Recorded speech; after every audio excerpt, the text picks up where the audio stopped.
समय का ध्यान, अपनी प्राथमिकता और दूसरों की सलाह लेना अपने लक्ष्य को पूरा करने के लिए आवश्यक है, लेकिन यही सफल होने का पैमाना नहीं है। जिस समय जिस व्यक्ति को जिस कारण से हमारी ज़रूरत हो, तब हमें उसके लिए उपस्थित रहना चाहिए, क्योंकि यह नियति ने ही हमारे लिए निश्चित किया है। आज इस कहानी में हम यही जानेंगे। बहुत समय पहले की बात है। एक रियासत के राजा के मन में यह विचार आया कि अच्छे प्रशासन के लिए क्या किया जाए। उसने सोचा कि कितना अच्छा हो यदि पता चल जाए कि किस कार्य को पहले करना चाहिए, उसे कौन सी शुभ घड़ी होती है और किस विद्वान की सलाह पर कार्य सफल होता है।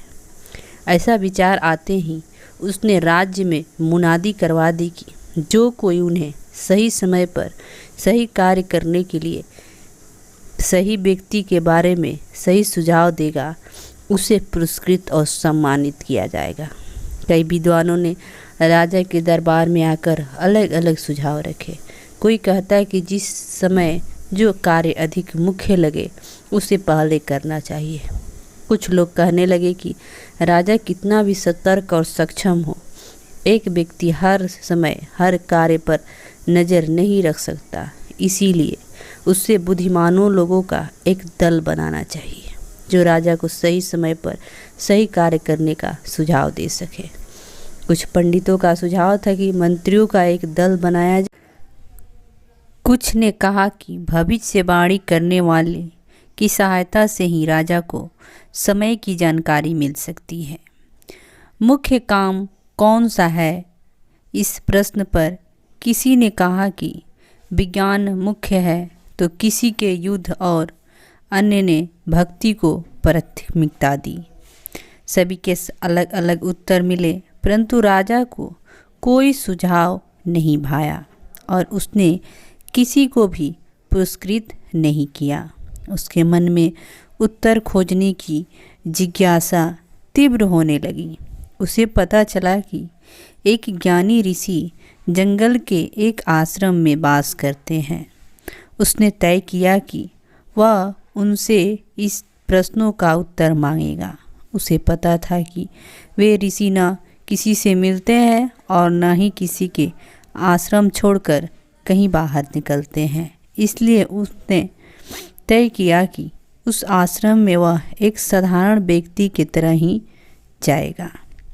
साधारण वेशभूषा में राजा जंगल की ओर निकल पड़ा। जैसे ही वह आश्रम के करीब पहुंचा, उसने अपने सैनिकों दल को वहीं रुकने के कहा और अकेले आश्रम की ओर चल पड़ा। आश्रम पहुंचकर राजा ने देखा कि एक वृद्ध आंगन में खुदाई कर रहे हैं। राजा ने उन्हें प्रणाम किया। उस वृद्ध ने प्रणाम का उत्तर दिया और अपने काम में लग गए। एक सुखी काया के व्यक्ति को इतना श्रम करते देखकर राजा ने सोचा कि वह खुदाई करते करते थक गया होगा, तो क्यों न उसकी सहायता कर दी जाए। राजा को सहायता के लिए आगे बढ़ते देखकर भी वृद्ध अपने कार्य में जुटा रहा। राजा पास जाकर नम्रतापूर्वक बोला, हे ऋषिवर, मैं आपके पास 3 प्रश्नों का उत्तर मांगने आया हूँ। मैं कैसे जानूँ कि सही कार्य के लिए सही समय कौन सा होगा और उस कार्य की सफलता के लिए कैसे कार्य करता हो। ऋषि ने कोई उत्तर नहीं दिया और अपने काम में लगे रहे। राजा ने कुछ देर बाद कहा, आप थक गए होंगे, लाइए यह कुदाल मुझे दीजिए, मैं आपकी मदद कर दूं। आप थोड़ी देर विश्राम कर लीजिए। ऋषि की सांसें फूल रही थी। उन्होंने राजा को कुदाल दे दी। कुछ देर खुदाई करने के बाद राजा ने अपने प्रश्न फिर दोहराए। ऋषि उत्तर देने की बजाय, लाओ तुम थक गए होगे, कुदाल मुझे दे दो और आराम करो। परंतु राजा ने खुदाई का काम जारी रखा। शाम ढलने लगी। राजा ने अपना काम जारी रखते हुए फिर कहा, आप ज्ञानी हैं, इसलिए मैं आपके प्रश्नों का उत्तर जानने के लिए आपके पास आया हूँ। यदि आप उत्तर न देना चाहें तो खाली हाथ लौट जाऊंगा। वह देखो, कोई दौड़ता हुआ इधर आ रहा है, देखो कौन है। कहते हुए ऋषि उठ खड़े हुए।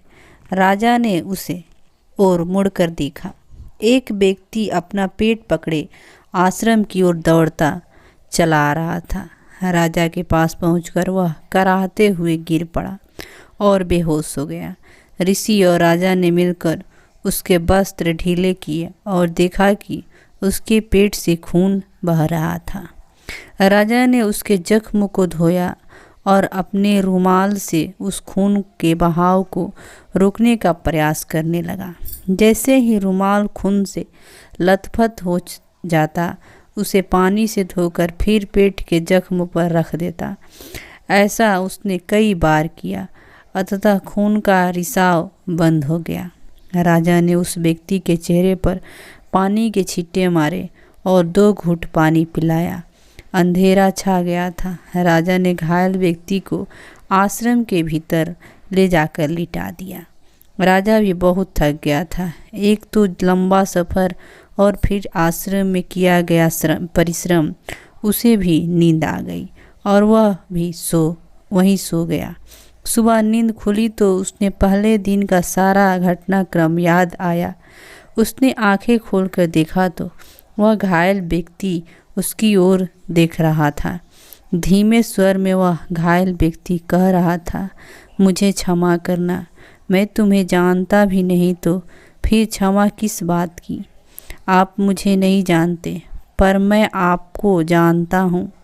मैं आपके उस दुश्मन का भाई हूँ जिसे आपने मरवा दिया और उसकी सारी संपत्ति छीन ली थी। मैं प्रण लिया था कि मैं आपको मार कर बदला लूँगा। इसी इरादे से मैं आश्रम की ओर आ रहा था। रास्ते में आपके सिपाहियों ने मुझे पहचान लिया और मुझ पर आक्रमण कर दिया। किसी तरह जान बचाकर भाग आया था। यदि आपने मेरा उपचार न किया होता तो मैं मर गया होता। इस जीवन दान के लिए मैं आपका ऋणी हूँ और जीवन भर मैं आपकी सेवा में रहूँगा। मुझे क्षमा कर दीजिए। राजा प्रसन्न हुआ कि उसके एक दुश्मन से आज सुलह हो गई। जब वह आश्रम से बाहर निकला तो ऋषि को आंगन में बीज रोपते हुए देखा। अंतिम बार अपने प्रश्नों का उत्तर जानने के लिए वह ऋषि के पास पहुंचा और उत्तर की प्रतीक्षा करने लगा। कुछ रुककर ऋषि ने कहा, तुम्हारे प्रश्नों का उत्तर तो मिल गया। क्या मतलब? तुमने देखा नहीं? यदि तुम मेरी थकी हालत पर रहम खाकर मेरी सहायता न करते और लौट जाते, वह व्यक्ति तुम पर आक्रमण करता, तब तुम्हें पछतावा होता कि रुक जाता तो इस आक्रमण से बच जाता। तो सही समय वह था जब तुम रुक गए और मेरे प्रति तुम्हारी सहानुभूति और सहायता मुख्य कार्य बन गए। बाद में जब वह घायल व्यक्ति हमारे पास आया तो वह समय उसकी सहायता मुख्य हो गए। याद रखो, एक ही समय महत्वपूर्ण होता है और वह समय है जब तुम्हारे पास कुछ करने की शक्ति है। वह व्यक्ति महत्वपूर्ण है जो उस समय तुम्हारे पास है, भले ही तुम उसे नहीं जानते कि उससे भविष्य में संपर्क रहे न रहे। और सबसे महत्वपूर्ण कार्य यह है कि तुम उसकी भलाई करो। और क्योंकि मनुष्य को केवल इसी कार्य के लिए एक जन्म मिलता है। राजा को अपने प्रश्नों का उत्तर मिल गया था। ऋषि को धन्यवाद देकर वह अपने राज्य को लौट आया। उम्मीद करती हूँ कि इस कहानी से सही काम को सही समय पर करने के सीख जरूर मिले होंगे। ऐसे ही कहानी सुनने के लिए चैनल को सब्सक्राइब करें। फिर मिलते हैं ऐसे ही मोटिवेशनल कहानी के साथ। तब तक के लिए धन्यवाद।